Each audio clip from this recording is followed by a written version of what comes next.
Hi everyone, welcome back to my channel. So today I wanted to talk about whether to do a test or not to do a test. This is something that, I realized this year, even though I've been having tests done for almost 20 years. Um, but once you are many years into a chronic condition, you start to face the decision of whether to do a test or not, because the test itself can have an impact on your health. And recently I've been faced, a test or a procedure, but even just a simple test can cause long lasting repercussions, as I will explain. I actually was faced with this a lot recently. And, I was sitting down thinking about, all these different tests that I'm supposed to do or that I want to do, or, that I've never done before that I'm thinking maybe I should do that test. Um, and you would think that if a doctor is like, there's this test available that you should just go for it. But unfortunately, tests do have consequences.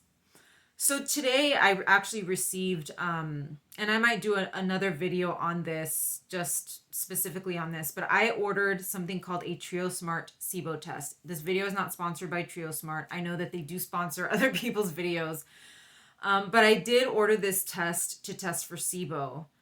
And my doctor had actually told me not to do a test because I am sort of in the midst of an IBS SIBO situation.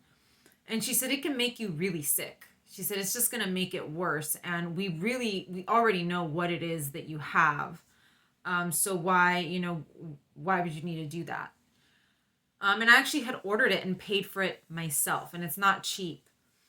And sure enough, after that appointment with my doctor, I started feeling worse from my stomach. And I was just like, man, I already ordered this test and it's on its way. And, I really started to think about what she had told me. And the test arrived today, and they did tell me that I could, get a refund on it. But I was like, you know what? I'm just going to take a look at it because my doctor had already sent for the antibiotics. So I was like, I'm just going to take a look at it. And obviously, a SIBO test is going to provoke your SIBO. It's going to make it worse because that's how it tests for the SIBO. You have to breathe into a bag and send that gas back. And depending on what gas is in that bag, it'll tell you whether you have SIBO or not. So they need to provoke the SIBO in order to get those gases going. But in the meantime, provoking your SIBO means you're going to have nausea, diarrhea, dyspepsia. And I was actually reading the side effects because it comes with a bottle of glucose. And it was like a bottle, like, those little water bottles, those mini water bottles. It was bigger than that. It was 75 grams. And I looked at it and I was like, this is going to kill me. This is going to make me really sick. And the side effects listed were like nausea, vomiting, diarrhea. And I was like, I'm not doing this. I can't do this. Like, my stomach has been settling a little bit the last couple of days. I was like, I can't do this. So what did I have to do? How did I arrive at that decision? And this is something that I've had to do several times. I had a doctor tell me you need to do another mammogram. I've already had two.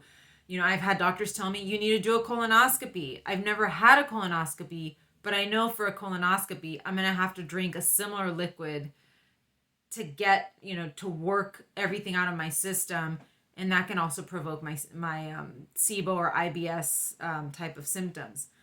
I've wanted to do a CT scan for a while, but again, you're exposing yourself to radiation. So you have to ask yourself, what is it? What is the consequence of the test? So you have to weigh the pros and the cons. For example, with the CT scan, there's radiation exposure. And my doctor, my oncologist actually told me, she said, if you were older, it's really not that big of a deal, right? Because of your age, older people are already closer to death. So a CT scan or two is not really going to make a huge difference.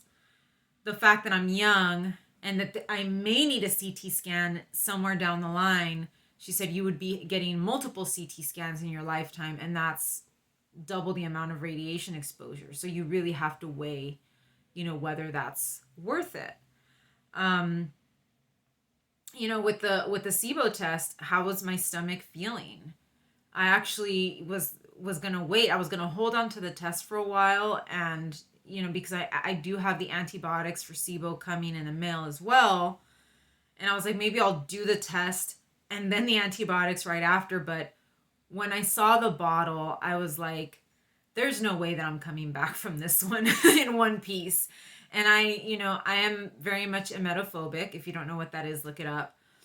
And I was like, I'm not going to risk becoming seriously sick from my stomach because of this. Like we already know I have SIBO. I don't need a test. I'm not going to put myself through that. And the other thing is timing. The other thing is timing. The time of the year right now, this week is Christmas. Christmas is this coming Sunday. I was like, I'm not doing this test before Christmas. That's for sure. Cause I'm going to be sick. I'm going to be sick for who knows how long.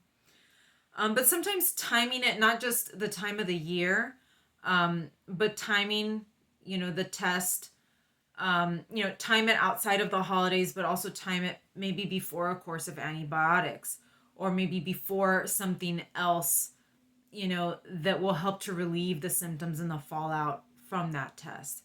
So I do think that timing is key. So, when I ordered the Trio Smart test, I was like, you know what? I'll just get the test.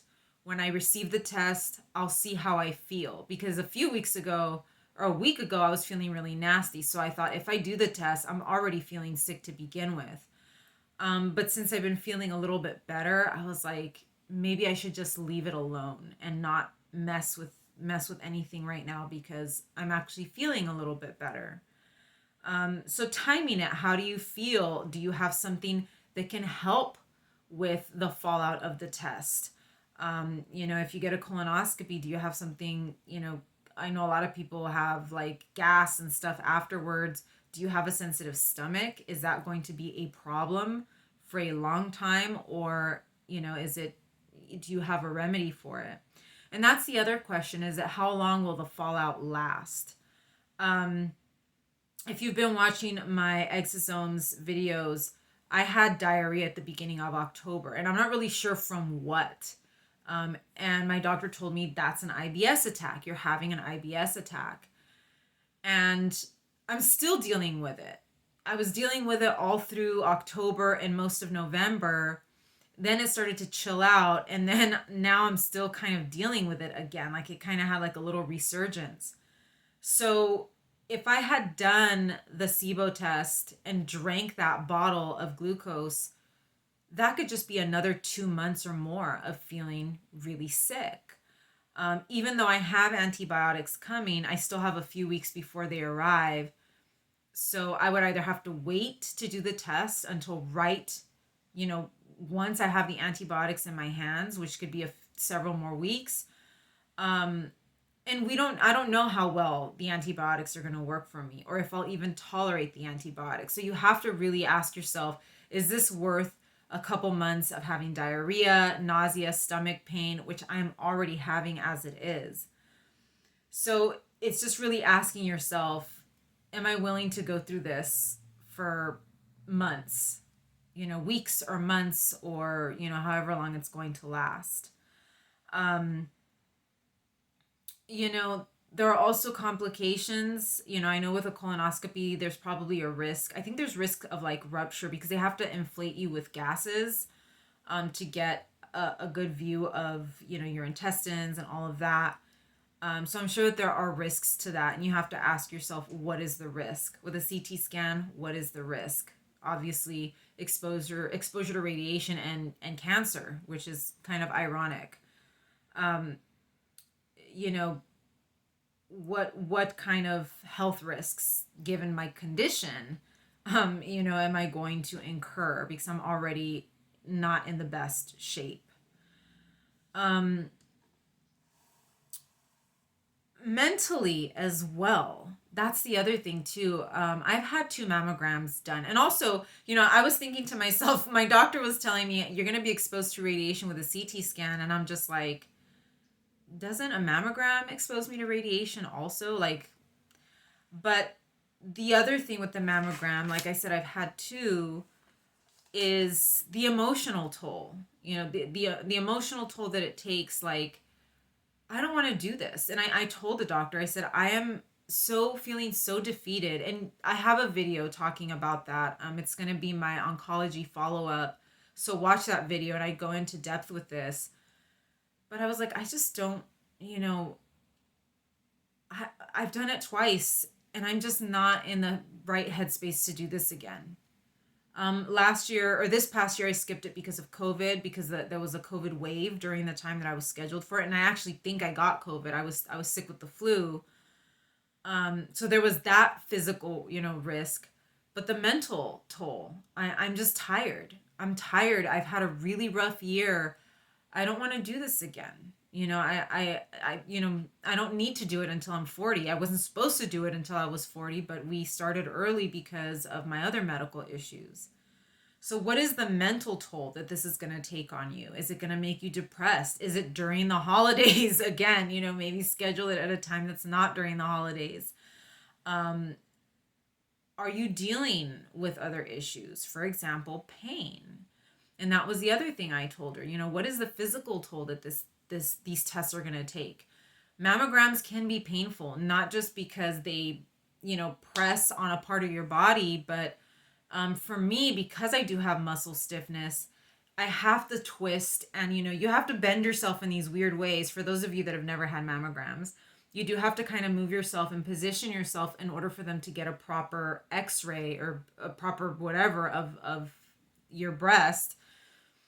And I told her, I said, I've been in pain all year. And these things, I did have some lasting pain after the first mammogram that I did in my neck, actually. And I was like, I've been uncomfortable all year because of the flare from the exosomes. I just don't want to do this. Like, I just physically and mentally am just not in the right place to do this. So you have to ask yourself whether physically you are willing to go through that. And mentally, is this going to take a toll on your mental health at this point? So she understood and she was like, maybe we'll wait till you're 40, which is only a couple of years away. Um, a good question to ask when you're presented with, the possibility of doing one of these tests. Is there an alternative? Is there an alternative? Instead of a CT scan, can I get an MRI? And I did ask the doctor, she said MRIs are good for a lot of things, but CT scans are probably best for cancers, particularly lung cancers. So, educate yourself on what a test can and can't do. Same with a mammogram. Can I get an ultrasound instead of a mammogram? Ultrasounds are less painful, I guess, depending on what you have going on. I've had both. And typically, when she orders the mammogram, I have to get an ultrasound with it anyways. It's an ultrasound and a mammogram. So, she told me, yeah, ultrasounds are not really great at detecting cancers, whether it's breast cancer, whether it's like your uterus or your ovaries, because I've also had ultrasounds of those areas done, and she said they're not really the best for that. CT scans are kind of the better one for a full body scan to see if there's cancer anywhere. She said for the colon and stuff like that, you're looking at a colonoscopy because that's kind of more hidden and it's going to be smaller and all of that. So the good thing to ask is there an alternative? For the SIBO test, my doctor flat out told me, she's like, you have SIBO. She's like, that's what it is. We know that that's what it is. Based on, your symptoms, what you're telling me, that's what it is. She's like, if you want to do a test, that's on you, but it's going to make you really sick. So I had a doctor basically give me a clinical diagnosis.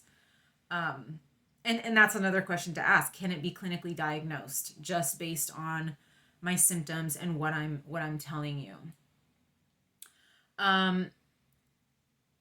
is there a blood test, right? Is there an alternative? Is there a blood test? I do a tumor panel before I go in to see my oncologist. I do a tumor panel, and that's what my follow-up entails, is her going through the tumor panel and telling me, what it looks like. And my tumor panel was all clear.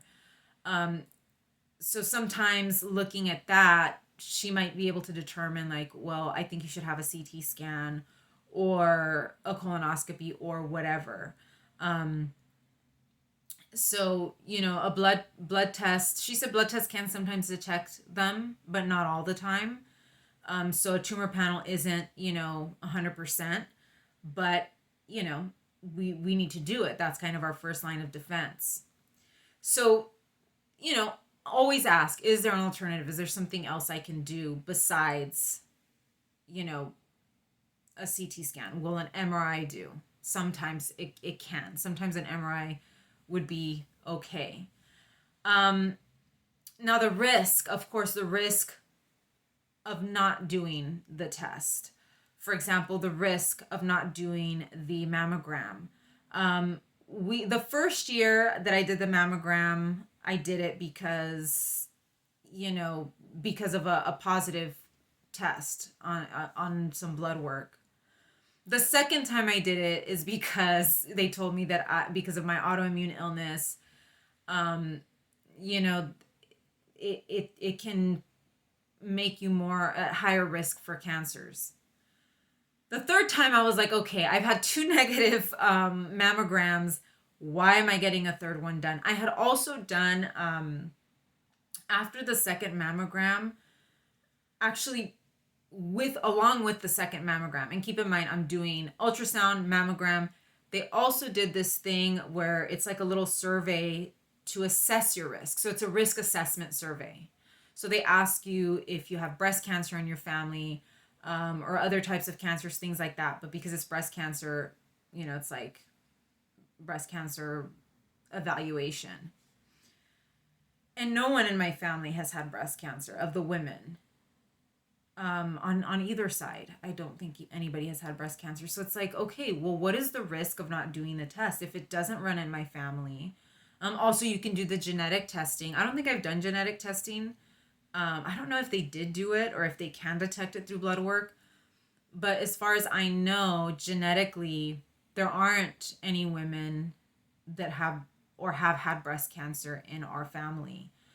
So again, what's the risk of not doing the test, especially if it doesn't run in my family? Colon cancer, there's also no risk of colon cancer. You have to ask yourself, is there a high risk? Does this run in my family? Has my blood work been showing kind of weird stuff? Is it fluctuating a lot? And she's seen my blood work for, I think, 3, maybe 4 years at this point. I think at least 3 years. And she says, yeah, it fluctuates a little bit, but we expect that. She said, if I saw something like maybe a big fluctuation, then I would be like, that's kind of weird and that's a little suspicious. So the risk of not doing these other tests seems low to me at this point. I just was not seeing the point, especially after having had 2 mammograms like in a row and not seeing anything. And she did a breast exam, and she was just like, they actually feel a little bit better this year. So it's kind of like when we've done test after test after test, the same test, and we're not seeing anything. Either we're going to do a different test, like a CT scan, or we're just going to leave it alone because I don't see that there's any cause for concern. Granted, my health sucks still, but we've done those tests twice. I have 2 years until I turn 40. Maybe we should just leave it alone. What's the bigger risk there? And the other thing too, and you'll see in my oncology video, I did talk to her about what can we even do about it if I got breast cancer. That's another good question to ask. If I did have cancer, is there anything that we can even do about it? Right? If I do have SIBO, is there anything we can even do about it? Because my doctor had told me many times, Even if we treat the SIBO, even if I give you antibiotics, I can give you antibiotics until the cows come home. If your immune system is not functioning, there's nothing we can do. That you're going to end up getting SIBO again once you stop the antibiotics. So that question is a big one. Is there anything that we can even do? Because I have all these other health issues. Can cancer be treated in a patient who already has immune system problems or who is, 96 pounds?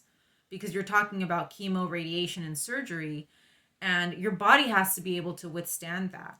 So those are all really, really big questions to ask, because I'm not saying don't do tests.